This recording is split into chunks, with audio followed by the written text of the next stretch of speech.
Okay, I'm going to be making a chili verde using leftover turkey meat from Thanksgiving. I'm going to be using the dark meat so that it's a little fattier, because traditionally chili verde is made with pork.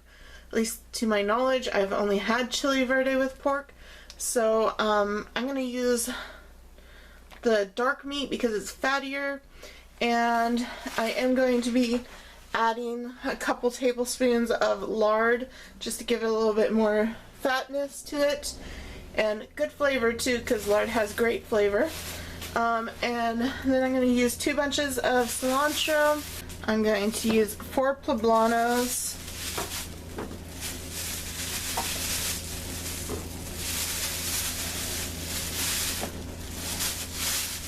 and 3 Anaheims.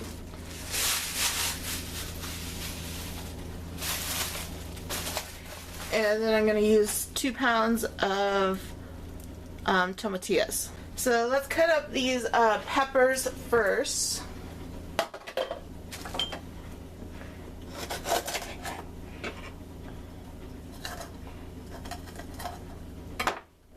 And I'm going to remove the seeds. Use whatever green chilies you like. Could use even serranos and jalapenos if you like it spicy. And if you like it mild, just use green bell peppers. Now this will take a lot of cutting, so you gotta have patience, but I'm sure it will be really rewarding in the long run because I love chili verde. I've never had it with turkey before, but it sounds like it would be good. Oh, and you know what? I always forget something. I have some chicken broth that I'm going to be using too. I was originally going to use the turkey stock that I make from the bones, but stupid me left the bones in the crock pot overnight without even turning the crock pot on. So I had to throw that out. And but hey, we're all human and we all make mistakes. Sometimes people, I feel like they try to present themselves as some like fake person online, and it's like, I don't like to do that. That's why I like to show my mistakes, because I feel like it makes me more relatable, you know? I don't want to have like this fake perfect life. Like, that's delusional. I'm not like that. I want people to see just how imperfect I really am. And these don't have to be perfectly cut up. We're just making a chili here, so it's all gonna kind of come together anyways. Okay, now it's time to cut up the Anaheims. Alright, we got all the chilies in the crock pot. Now it's time to dice up our onion. Oh, and I will be using garlic too. I don't know if I said that. I'll be using all kinds of spices and stuff. I should probably do the garlic after the onion. We have 6 cloves of garlic, and I'm going to chop those up and add the garlic to the crock pot. Okay, now we're going to cut up our cilantro. Looks like this cilantro has been washed really good. I'm not seeing like any dirt on it. I am going to rinse it real quick anyways. The cilantro looks absolutely beautiful. I'm not going to take the time to get every leaf off the stem, because the stems have flavor too. Just as long as I get them all chopped up, it'll be fine, because it's all cooking in a crock pot anyways. Okay, now I'm going to add the cilantro to the crock pot. And if you have an aversion to cilantro, try using parsley instead. Okay, so now I'm going to go ahead and add my turkey meat before I add the tomatillos, because I have a whole lot of tomatillos, so I want to make sure I can get all the turkey meat in the crock pot first. Okay, I'm just break it up into bite-sized pieces. And go ahead and throw the fat in there too if you want to, because we want it to be nice and fatty. A good chili verde should have a lot of fat to cut the acidity of the peppers and the tomatillos. So I guess the acidity cuts the fat in the turkey and the lard we're going to be adding to it. Yeah, when I think of turkey, I always think of Mexican food because turkeys were domesticated in Mexico, if you didn't know that. And so I think of authentic Mexican food. I don't know if chili verde is authentic Mexican food, but it just makes me think of Mexican food whenever I think of turkeys. So I like to make usually enchiladas with the leftovers, but I wanted to like expand that and make different kinds of Mexican food with the leftover turkey. I might make a turkey tortilla soup. That's a plan I got. And then I might also make enchiladas again. I was going to make enchiladas for my group that I go to on Tuesdays. That's a whole lot of turkey. I don't know if we're going to be able to fit the tomatillos all in there too. We got a lot of tomatillos. And we still got to add our seasonings too. Okay, now let's add our seasonings before we add anything else. So I'm going to add some coriander seeds.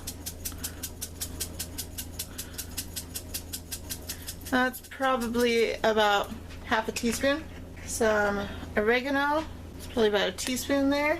A bay leaf, some cumin, probably about a teaspoon. I didn't have much. That's something I need to buy more of. I think I might even add a little bit of pico de gallo seasoning too. You could also use lime salt, just about a teaspoon of that. And then I'm going to add my lard.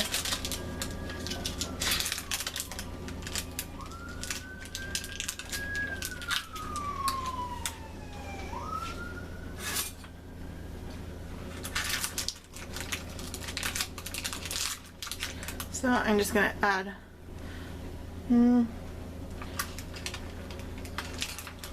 just a couple tablespoons of lard. Make it nice and yummy. And now we can start cutting up our tomatillos. There's a lot of them.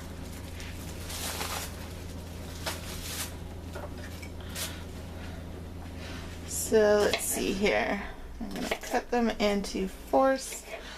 Cut them into, I'm just not gonna bother cutting them like perfectly, just so that I can get them cut up enough, because they will cook down anyways when they're cooking in the crock pot.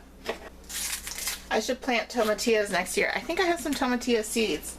I'll plant them next year. They do really well here, especially if you keep them well watered. Winco has some of the best Mexican supplies, like food supplies. Whenever I want to make Mexican food, I usually go to Winco.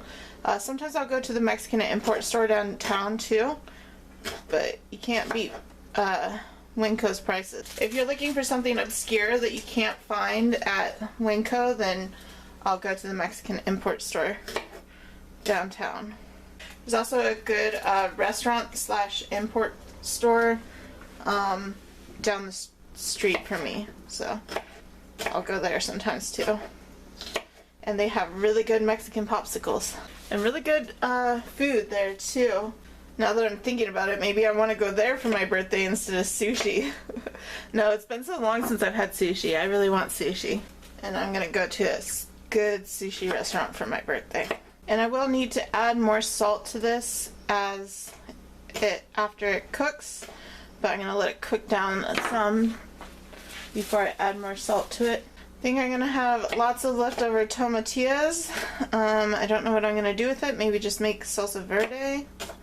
Okay, we're getting pretty close to being full of tomatillos. I'm gonna get it as full as possible though. Okay, so I have about a pound of tomatillos left over. I guess I will use that for some salsa verde in the future. And here's the crock pot all full here.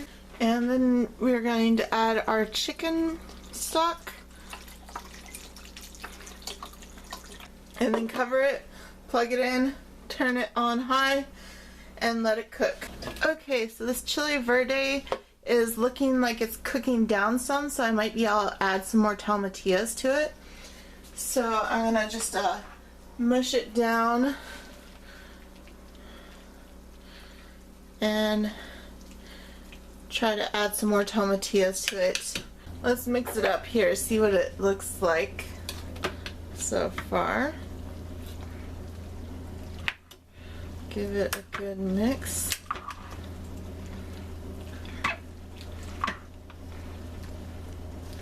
Looking yummy. Smelling yummy. Still think I could add some more tomatillos to it. Okay, mix it up and cover it and let it keep cooking. Okay, this is coming along nicely. Look at that. I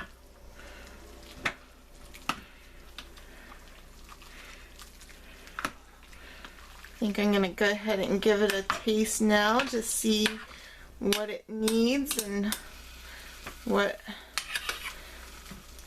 it needs more salt or sugar. I'm thinking it might need some sugar. Ooh, that is really good. It doesn't need much salt, and maybe just a tiny bit of sugar, not much. So I'm just gonna put in like probably about half a teaspoon of salt. Let's do probably about 2 teaspoons of sugar. This is really tasting very good. Perfect for a cold, rainy day like today. And it's looking delicious. Okay, so let's give it another little taste here.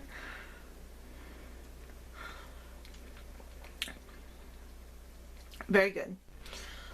I think it doesn't really need that much else. Like, it's perfect how it is. If anything, maybe a little hint of lime, but I don't have any fresh limes, so if you wanted, you could squeeze some fresh limes in there. Alright, let's take a look at this chili verde. Ooh, it's looking good.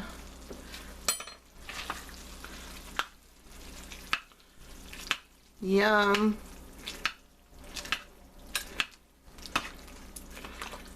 Okay. I am ready for some chili verde. Yummy. Alright, I'm gonna enjoy that. I'm gonna let it keep simmering. Let me show you the chili verde. There it is. Delicious. I hope you all have a lovely night. Bye.